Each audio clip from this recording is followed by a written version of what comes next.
Hello everybody, Assalamu alaikum. If you want to improve your English, you should. First one, practice speaking every day, even with yourself. For example, মিররের সামনে দাঁড়িয়ে আপনি প্রশ্ন করেন, What's your name? What do you do? What happened? Why are you so late? Why are you so sad?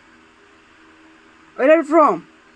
এই সমস্ত প্রশ্নগুলো আপনি করেন এবং নিজে নিজে উত্তর দেন, দেখবেন আপনার ইংলিশ অনেক বেশি ইমপ্রুভ হয়েছে। Number 2, read books, articles or short stories in English.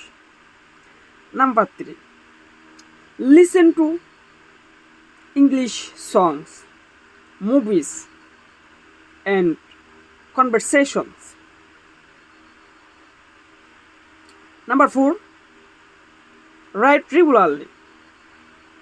Number 5, learn new words and try to use them in sentence.